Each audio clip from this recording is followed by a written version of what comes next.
আসসালামু আলাইকুম এভরিওয়ান। অবহেলার শেষ মূল্য গল্পের 2 নাম্বার পর্ব। তো চলো বেশি কথা না বলে গল্প শুরু করা যাক। হঠাৎ দেখি দরজা খুলে আম্মু ভেতরে প্রবেশ করলো। আমি আম্মুকে দেখে মাথা নিচু করে দিলাম। আম্মুকে এখন কি বা বলবো, তাই মাথা নিচু করে রাখা ছাড়া কিছুই করার নেই। আম্মু এসে আমার পাশে বসে খুব সুন্দর করে বলল, এসব করার কি দরকার ছিল?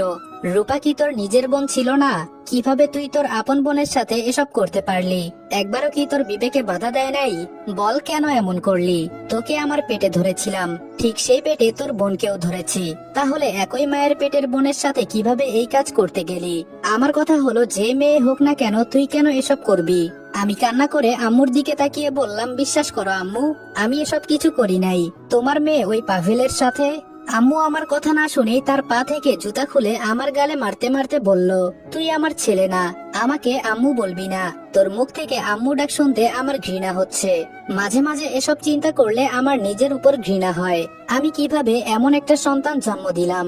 এমন সন্তান দরকার হলে গর্ভাবস্থায় মারা যেত, তাও আমার কোনো আফসোস হতো না। এসব ভাবতেই আমার নিজের কাছে খারাপ লাগছে। আল্লাহ কেন আমাকে এমন ছেড়ে দিল? আম্মু আমাকে মারতে মারতে ক্লান্ত হয়ে গেল। আমি শুধু মাথা নিচু করে কান্না করছি। এছাড়া আজকে আমার কিছু করার নেই। আমার আম্মুও কিনা আমাকে বিশ্বাস করছে না। মন চাইছে চিৎকার করে কান্না করতে, কিন্তু তাও পারছি না। দুনিয়াটা স্বার্থে ঘেরা। সত্য মিথ্যা না দেখে সবাই ভুল বোঝে। চোখের সামনে যা দেখে তাই বিশ্বাস করে, অথচ কেউ তার ভেতরের কাহিনীটা দেখে না। এখানে থাকলে আমি বেঁচে থাকবো না এটা জানি, ওই পাভেল আমার পেছনে পড়ে থাকবেই। মাথা নিচু করেই বললাম, হয়তো আপনাকে আম্মু ডাকার অধিকার আমি হারিয়ে ফেলেছি, কিন্তু আমাকে আপনি বিশ্বাস করলেন না। একদিন সময় আসবে, তখন আপনি খুব আফসোস করবেন। আমার কথা আপনি মিলিয়ে নিয়েন। আজকে হয়তো সবাই আমার বিপরীতে আছে, একদিন আমারও সময় আসবে। ওই দিন আমি সবাইকে দেখিয়ে দেব, চোখের সামনে দেখা সবকিছুই সত্য হয় না, তার ভেতরে অনেক কিছুই লুকানো থাকে। আজকে হয়তো আমাকে কেউ বিশ্বাস করছে না। আম্মু কিছু বলছে না, শুধু চুপচাপ কান্না করছে। হঠাৎ কোথায় থেকে রূপা এসে বলল, আম্মু, যে কিনা আমার সাথে খারাপ কিছু করতে চেয়েছিল, আজকে তুমি তাকে সাপোর্ট করছো নাকি? তোমার মেয়ের জীবনের কোনো দাম নেই নাকি তোমার কাছে? ওর কথা কি তোমার বিশ্বাস হয়? তুমি কি পাগল হয়েছো? এরকম একটা অমানুষের সাথে তুমি কথা বলতেছো। ওর সাথে কথা বলাটাও আমাদের জন্য পাপের সমতুল্য। আম্মু হাত থেকে জুতাটা নিচে ফেলে বলল, সন্তান পেটে রেখেছিলাম, কিন্তু কে জানতো এমন কুলাঙ্গার সন্তান আমার ঘর থেকে জন্ম নিবে? যদি জানতাম তাহলে গলা টিপে হত্যা করে ফেলতাম। এমন সন্তান আমি কখনোই রাখতাম না। আম্মু যখন চলে যাবে তখন আমি আম্মুর পায়ে ধরে বললাম, সকাল থেকে আমি কিছু খাই নাই, খুব ক্ষুধা পেয়েছে আমার, আমাকে কিছু খেতে দিবেন প্লিজ। আমার না অনেক খিদা লেগেছে। আপনি তো জানেন ক্ষুধার জ্বালা আমি সহ্য করতে পারি না, আর কেউ না জানলে এটা তো আপনি জানেন। তখন হঠাৎ করে আমার অতীতের কথা মনে পড়ে গেল। সকালে ঘুম থেকে উঠতে চাইতাম না, আম্মু এসে আমার মাথায় হাত বুলিয়ে বলতো, রনি এখন ঘুম থেকে ওঠ, তোর জন্য তোর পছন্দের পিঠা বানিয়েছি, গরম গরম খেতে হবে, তাড়াতাড়ি ওঠ। খেতে না চাইলেও আম্মু জোর করে আমাকে খাইয়ে দিত। কখনো ক্ষুধার জ্বালা আমাকে বুঝতে দিত না। কখনো কখনো এমনও হয়েছে আমি না খেয়ে রাতে ঘুমিয়ে যেতাম। আম্মু আমাকে ঘুম থেকে তুলে হলেও খাইয়ে দিত। আমার সামনে সব সময় খাবার রেডি থাকতো। আমি কি খাবো না খাবো, কি পছন্দ করি কি অপছন্দ করি, সবকিছুই আমি বলার আগে হাজির হয়ে যেত। কিন্তু আজকে আমি না খেয়ে এভাবে অসহায়ের মতো পড়ে আছি। একটা বারও কি তাদের মনে পড়লো না আমার কথা? আমিও তো একটা মানুষ। এটা মনে আসলো না যে একটা মানুষ তো আছে। মানুষ কুকুরের জন্য হলেও তো একটা হাড্ডি দেয়। আমাকে তো চাইলে এক গ্লাস পানি হলেও দিতে পারতো, কিন্তু সেটাও দিল না। তারা শুধু তাদেরটাই দেখলো, আমারটা দেখলো না। কথাগুলো ভাবছি আর আমি পা ধরে শুধু কান্না করে বলছি, আমাকে একটু খাবার দেন, ক্ষুধার জ্বালা আমি আর সহ্য করতে পারছি না। রূপা আম্মুর হাত ধরে বলল, দেখো কেমন কুকুরের মতো তোমার পায়ে পড়ে খাবার চাইছে। আসলেই ও তো কুকুরের থেকেও অধম, কিন্তু ওকে খাবার দেওয়া যাবে না, মরে গেলে যাবে। আম্মু আমাকে সাথে সাথে লাথি মেরে দূরে ফেলে দিয়ে বলল, তুই আমার পা ধরবি না, আর তোকে কেউ খাবার দিবে না। আজকে থেকে তুই না খেয়েই মরবি এখানে পড়ে, তাতে আমার কিছু যায় আসে না। এমন কুলাঙ্গার ছেলেকে আমি খাবার দিব, এটা কখনো হতে পারে না। আমি আম্মুর লাথি খেয়ে দূরে পড়ে গেলাম। শেষ মুহূর্তে আমার আম্মুও আমার সাথে এমনটা করলো। আসলে দুনিয়াটা বড়ই অদ্ভুত। এই জীবনে সবচাইতে ভালোবাসার মানুষটাই তো মা। সেও আমাকে এভাবে ভুল বুঝলো। আমার জন্য কি একটুও মায়া হয় না তার? আম্মু রুম থেকে বের হয়ে যেতে যেতে বলল, রূপা ওকে বল এই বাসা থেকে চলে যেতে, এখানে ওর কোনো জায়গা নেই। ওকে তো আমরা ত্যায্যপুত্র করে দিয়েছি, ওর সাথে আমাদের পরিবারের কোনো সম্পর্ক নেই। আর এরকম একটা অমানুষ আমাদের বাসায় থাকতে পারে না। না জানি কোন দিন আমার অন্য মেয়েদের উপর ঝাঁপিয়ে পড়ে। অমানুষদের উপর তো আর কোনো বিশ্বাস নেই, তারা সময় পেলে যে কারো ক্ষতি করতে পারে। তাই আমি চাই না আমার মেয়েদের ইজ্জতের উপর এই কুলাঙ্গারটা ঝাঁপিয়ে পড়ুক। রূপা উত্তর দিল, আম্মু, ওকে এই বাসার চাকর হিসেবে রাখা হয়েছে, আর আজকে থেকে ও এই বাসার সমস্ত কাজকর্ম করবে। ওকে উচিত শিক্ষা দিতে হবে না? রূপা মনে মনে ভাবছে, তোকে তিলে তিলে আমি শেষ করব। তুই কি ভেবেছিলি তোকে এমনি এমনি ছেড়ে দিব? তোকে তো কখনোই ছাড়বো না তোর উচিত শিক্ষা হওয়া পর্যন্ত। আমার অনেক খুশি লাগতেছে তোকে এভাবে কষ্ট দিতে পেরে। বারবার বলেছিলাম আমাদের সাথে লাগিস না, কিন্তু তাও তুই আমাদের সাথে লাগতে গিয়েছিস। এখন দেখ কেমন লাগে। এই কথা বলে রূপা রুমের দরজা বন্ধ করে চলে গেল। আমি রুমের এক কোনায় চুপচাপ নিচে শুয়ে আছি। উঠে যে দাঁড়াবো সেই শক্তিটুকু আমার শরীরে নেই। তবে একটা জিনিস আমি খুব ভালো করেই বুঝতে পারছি, যত তাড়াতাড়ি সম্ভব আমাকে এই বাসা ছেড়ে পালাতে হবে, না হলে ওরা আমার পিছু ছাড়বে না। যে করেই হোক না কেন এখান থেকে আমাকে যেতেই হবে, তা না হলে আমি না খেয়ে এখানেই মরে যাব। আর আমি মরে গেলে আমার উপর যে অপবাদ দেওয়া হয়েছে এর সত্যিটা কিভাবে প্রকাশ হবে? আমি আল্লাহর কাছে এই সত্যটা প্রকাশ হওয়া পর্যন্ত হায়াত চাই। আমি যেন এর শেষ দেখে মরতে পারি। যারা আমার উপর মিথ্যা অপবাদ দিয়েছে তাদের আমি নিজ হাতে শাস্তি দিতে পারি। আল্লাহর কাছে শুধু এটাই চাওয়া। আমি জানি আমি কোনো ভুল করিনি, আর সত্যকে যারা মিথ্যা বানিয়েছে আল্লাহ তাদের হয়তো আজকে ছেড়ে দিয়েছে, কিন্তু একদিন ওদের ঠিকই ধরবে। ওই দিন আর বাঁচার রাস্তা থাকবে না। আর আমি সেই দিনের অপেক্ষায় আছি। যে করেই হোক এখন আমাকে এখান থেকে বের হতে হবে। এই কুত্তার বাচ্চা, উঠে কিছু খেয়ে নে, না হলে তো তুই আবার মারা যাবি। তুই যদি মরে যাস তাহলে তোকে কিভাবে শাস্তি দিব? তাহলে তো মজা এখানে শেষ হয়ে যাবে। তোর এভাবে কষ্ট দেখে খুব ভালো লাগতেছে আমার। তোকে কুকুরের মতো খাওয়াবো আর গাধার মতো সব কাজ করাবো। সামনে তাকিয়ে দেখি পাভেল দাঁড়িয়ে আছে। তবে নিচে কিছু খাবার দেখে আমি খাবারের প্লেটটা হাতে নিয়ে খেতে লাগলাম। এতটাই ক্ষুধা লেগেছে যে এখন আমি সামনে যা পাই তাই খেতে পারবো, সেটা যেমনই হোক না কেন। ক্ষুধার জ্বালা বড় জ্বালা। ক্ষুধায় পড়লে মানুষ ডাস্টবিনের খাবারও খেতে পারে। এখন বুঝতে পারছি যারা অসহায় তাদের কেমন লাগে, যারা একবেলা খাবার পেলে আরেক বেলা পায় না তাদের কেমন লাগে। আমার সামনে এখন কি রকম খাবার দিয়েছে আমি সেটাও জানি না। খাবার থেকে গন্ধ আসছে, কিন্তু সেটাও আমার কাছে গন্ধ মনে হচ্ছে না। এতটাই ক্ষুধা লেগেছে আমার।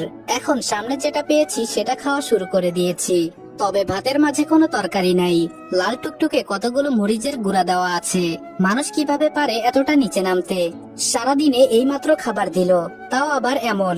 এক লোকমা ভাত মুখের ভেতরে যেতেই মনে হলো যেন আমার মুখ সহ কলিজাটা পুড়ে যাচ্ছে। আমি আর সহ্য করতে না পেরে পানি পানি বলে চিৎকার করতে লাগলাম। পাভেল আমার সামনে একটা গ্লাস এগিয়ে দিল, আর সেই গ্লাসের পানি মুখে দিতেই বুঝলাম এখানেও মরিচের গুঁড়া মিশিয়ে দেওয়া হয়েছে। যখন আমি চিৎকার দিব তখন পাভেল আমার মুখ চেপে গ্লাসটা নিয়ে সমস্ত পানিটুকু আমার মুখের উপর ফেলে দিল, যার কারণে আমার চোখ মুখ সবকিছু যেন জ্বলে পুড়ে ছারখার হয়ে যাচ্ছে। আমি আর সহ্য করতে পারলাম না। পাভেল পাশ থেকে একটা কাপড় নিয়ে আমার মুখ বেঁধে দিয়ে বলল, একদম চিৎকার করবি না। তুই যদি বেশি বাড়াবাড়ি করিস তাহলে তোর ছোট বোনকেও ছাড়বো না। আর যদি চুপচাপ থাকিস এবং কাউকে কিছু না বলিস আমি তোর ছোট বোনকে কিছু করব না। এখন তোর ইচ্ছা, তুই চিৎকার করবি নাকি চুপচাপ থাকবি। আমি চোখ বন্ধ করে শুধু কান্না করছি আর মরিচের ঝাল সহ্য করছি। আমার মা বাবা আমার উপরে কখনো একটা ফুলের টোকা পর্যন্ত দেয় নাই, আর আজকে সবাই আমার সাথে এতটা বাজে ব্যবহার করছে। মুখের বাঁধন খুলে সামনে থাকা খাবার হাতে নিয়ে খেতে লাগলাম। আজকে আমাকে বেঁচে থাকার লড়াই করতে হচ্ছে। আমি যদি মারা যাই তাহলে এদের উচিত শিক্ষা দিতে পারবো না, এজন্য আমাকে বেঁচে থাকতে হবে। যতই খাবার খাচ্ছি ততই যেন চোখ থেকে আপনা আপনি পানি পড়ছে। চোখগুলো একদম লাল হয়ে গেছে। পাভেল চোখ বড় করে আমার দিকে তাকিয়ে আছে আর টিটকারি করে বলছে, যে ছেলে কিনা মাছ মাংস ছাড়া ভাতই খেত না, আজকে তাকে কাঁচামরিচের গুঁড়া মিশিয়ে ভাত খেতে হচ্ছে। বিষয়টা খুব হাস্যকর, তাই না? আমি হাসবো না কান্না করব কিছুই বুঝতে পারছি না। হঠাৎ আমার ছোট বোন মিষ্টি রুমের ভেতরে ঢুকতে ঢুকতে বলল, পাভেল ভাইয়া এখানে কি করো? সাথে সাথে মিষ্টি আমার দিকে তাকিয়ে কান্না করতে করতে দৌড়ে রুম থেকে বের হয়ে গেল। আমার অবস্থা এতটাই খারাপ যে যে কেউ আমাকে দেখলে এখন পাগল বলবে। পাভেল হাসতে হাসতে বলল, যতই হোক এক মায়ের পেটের বোন, দরদ তো লাগবেই।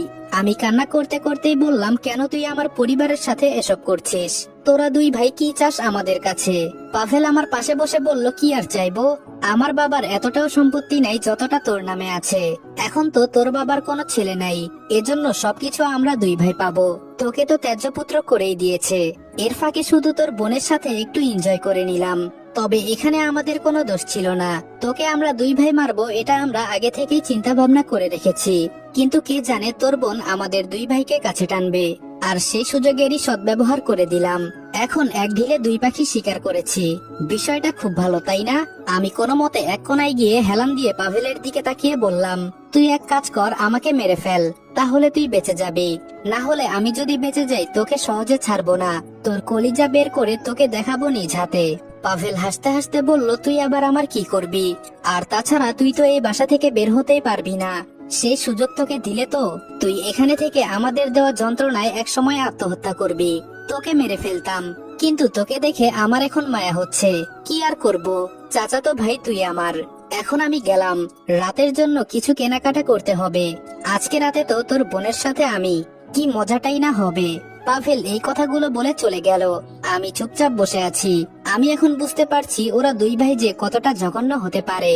কখন যে আমার চোখটা লেগে গেল বুঝতে পারি নাই। ঘুম ভাঙলো কাজের মেয়ের ডাকে। আমার ঘুম ভাঙতে দেখে কাজের মেয়ে বলল, ভাইজান বড় সাহেব আপনাকে ডাকছে। আমি বললাম, তুমি যাও, আমি আসছি। কাজের মেয়েটা শুধু প্রশ্ন করলো, ভাইজান আপনার এই অবস্থা কিভাবে হয়েছে? আমি বললাম, আমাকে ভাইজান বলবে না, না হলে তোমার চাকরি থাকবে না। আর আমার কপালের জন্য আমার এই অবস্থা হয়েছে। কাজের মেয়েটা আর কোনো প্রশ্ন না করে চলে গেল। আমি দাঁড়িয়ে সামনের দিকে হাঁটতে লাগলাম। আমার এখন সবার কথা মানতে হবে, না হলে ওরা আমার উপর আরো বেশি অত্যাচার করবে।